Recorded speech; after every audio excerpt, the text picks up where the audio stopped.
Gee woo. HipHop, we're back. And I do love that song. That song is dope. I hope my man has much success. That song made me swoon in my seat.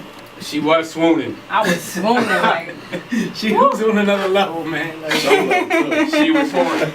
But this man that we got coming up needs no introduction. Woo! Yes, he does. no, he does not, man. Shout out to one of the pioneers in the game. Yes, yes. He's a legend in his own right.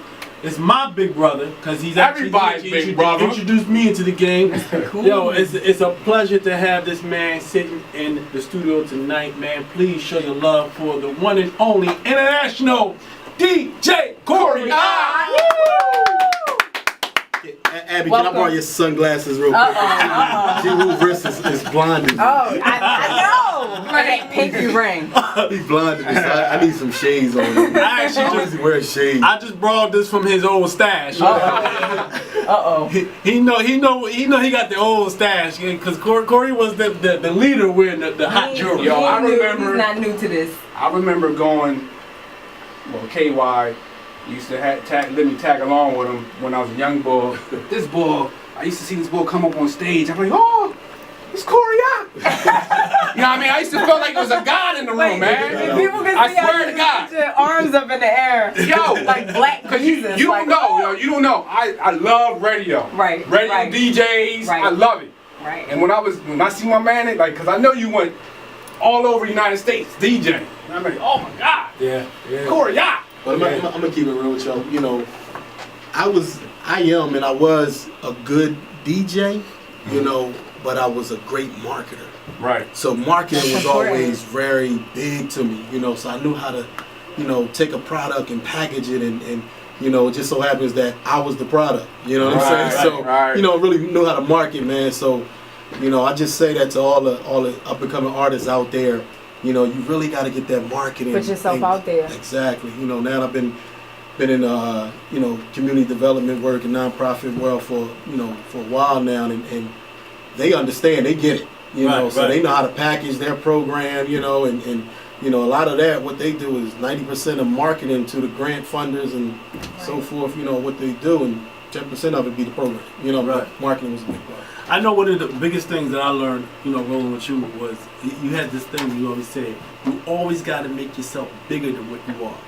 Always make yourself bigger than what you are. So what you see is really, I'm really smaller than that, but you see something bigger. Right. And you know, I thought that was interesting. That's always what I always try to follow. That was just marketing. You know, we see it every day, man. Image is That's everything. true. Yeah, That's true. You ever not, you know, you ever not be thirsty, but then all of a sudden a nice cold glass of Pepsi comes Damn, now that you talking about it, I'm thirsty. Exactly. You know, it's like, now I don't even drink Pepsi, man. Right. You know? Give me one of I want a those. Pepsi right now. Yo, run down your timeline real quick from the beginning to the end. There's a lot of kids out there that especially that you work with right now, and they don't know your history. Yeah. You know what I mean? You're a legend though, man. You got a serious timeline. So I'm like Mr. Cory to a couple of. Oh wow. And they probably don't even know the people that you've been around, that you work with or been affiliated with. I'm either DJ or Mr. Cory to them. I ain't gonna put a certain rapper out there on blast, but y'all mentioned them not too long ago, but they text me as Mr. Cory. I'm like, That's what's up, though. That's what's up, though. You know. But where do I start, man? I mean, you know, I graduated from Chester High School in '93, and I was already doing my mixtapes from '91, '92. 93 with DJ Good, DJ E, DJ Dre. Wow. You know, the real mixtape legends from Chester, man. The 4-track and and all that stuff, man. DJ Big Chuck, rest in peace, Big Chuck and Part 1. And then I graduated from high school and moved into Big Chuck actually introduced me to Ram Squad. We went up to Philly. I mean, we went to New York to Big L's album release party back in '94. Wow. You know, the Sony, and that was Big Chuck's connect. And we went up there together, and he had a couple other people up there. Sat One, he had like a vinyl DJ vinyl store on South Street, and Tommy Hill was in the van. And he just took a bunch of locals that was really doing their thing back up there to listen to Big L's album and all that stuff. And me and Tommy had connected then, and he was looking. Ram Squad was doing big in Philly around '95, and I was doing my thing on the mixtape circuit. So we connected. And they said, hey, look, I want to get into Philly, and I want to he said, I want to get into Chester, Delaware. So, you know, we started out DJing for them. We got a record deal with Universal Records around 97. You know, I think it was 97, 98. It was the same time that Cash Money Records and Nelly got signed. We got signed by the same A&R. Right, because you guys were in like Nelly's video or something like that, or Nelly was in y'all video or something? Yeah, well, how that happened was Dino DeValier signed all of us. You know, KY was in a meeting with us when we went up there to Shout sit down. Shout out to KY. You know, we was all sitting in the meeting, and Dino had signed us. He was like, yo, I got this hot new group from down south, down in New Orleans called Cash Money. He said, I know No Limit is doing their thing, but you know, this other group is gonna be big. And we sitting there like, man, No Limit. Yeah, No Limit had things on smash. Right, So we're like, yeah, right. Okay, really Cash Money. Right. You know, he's like, I'm telling you, man, they gonna be big. They came out of nowhere. Yeah, exactly. So we connected with them too. The same way we had connected with Nelly. You know, we connected with them. He had also was telling us about Nelly. So of course the relationship with Nelly became a little better between, you know, the fellas and you know, and you know, the other Universal artists. But Cash Money, man, when Juvenile dropped that high, man, they took off. They was out here. They was over. It was over. Had Hov on the remix. Yeah. Wow. So after that, man, I moved on and you know, me and Ram Squad parted around '99 and started touring, DJing for Eve. I spent some time on tour DJing for her. And then came back home, got in the radio. Prime 99 asked me, said, man, we've been hearing a lot about you, man, your mixtapes and stuff in the streets. And, you know, we want to, you know, what you think about doing radio? So, you had Palmer's in Transit on lock. Oh, my goodness. Yeah, the nightclub circle on lock. There's a lot of memories for a lot of people that you created. Yo, my man. That top floor at Palmer's, my hair used to look like I look.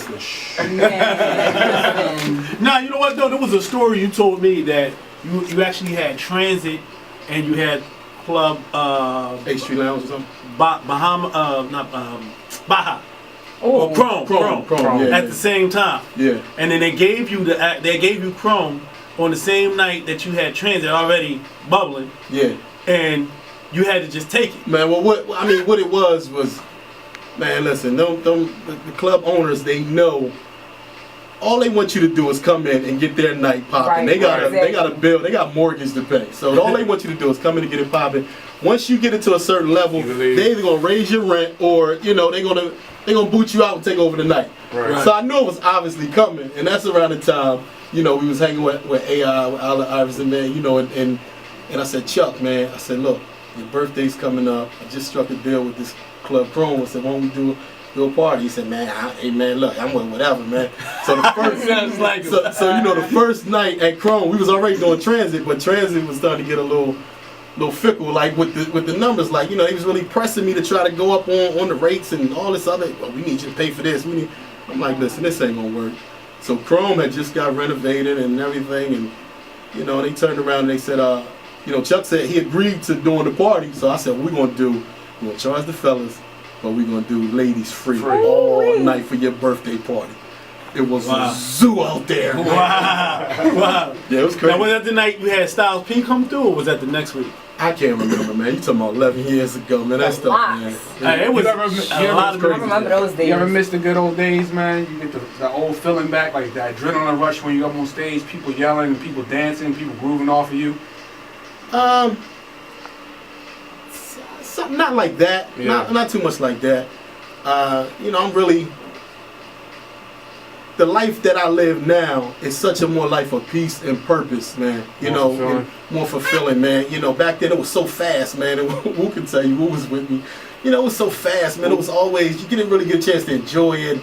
And I was young. You know, I'm 38 now, so we talking about stuff from 11 years ago. That stuff was 25. I was 25, 26, and 27. You know, and I was a young boy. You know, but I was mentoring a lot of other guys that was my age, and some of them, a lot of them was even older. You know, some of the, you know, guys used to run with us, he was older than me, but I was mentoring a lot of them, and, you know, I learned that from a guy that was real thorough from Richard Allen named Frank Bank.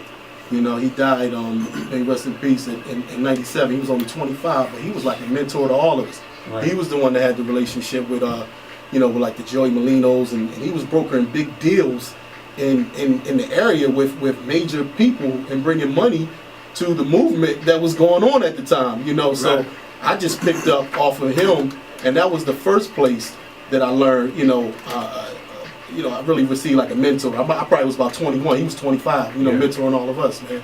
So I kind of picked up on that and started mentoring at a young age, you know. So when I changed over and really got on, you know, a more positive path, it wasn't hard for me to do what it was already instilled in me, what I had already saw, you know. So I started taking, you know, young cats under my wing, you know. Shout out to my man DJ G Diddy that's in here, you know, and started mentoring. Because, you know, with the lifestyle in hip-hop and in the streets, it's a lot of, you know, like I say, more money, more problems. There's a lot of drama that comes along with that. They can tear people all the way down. Yeah, it's no secret, man. You know, my ups and downs and trials and tribulations that I went through. So my passion became, I just don't want to see these young cats that's out here today go through the stuff that I went through. Right. You know, that's what got me into really mentoring, really passionate about it, because I felt like if I'd have had some positive influences in my life, maybe I would have made some different decisions or hung around some different people and things like that. So that's what fueled a lot of the work that I do in Chester and been doing in Chester for the last 10 years. But you weren't taking anything back from your past, because now you're able to influence the young kids. You know? Absolutely. I wouldn't change a thing, man, because, you know, it's priceless when you can see the lives that you know, that I've been able to impact and touch, man. You know, this one young lady, you know, showed me her yearbook, and they said, who was the most influential person in your life? And she wrote me in her Chester High yearbook, man. Deep. Her mom was salty at her, but you know, it was like, wow, man, like, you know, I really was like a father figure to this girl, you know. There's been so many more too, you know, but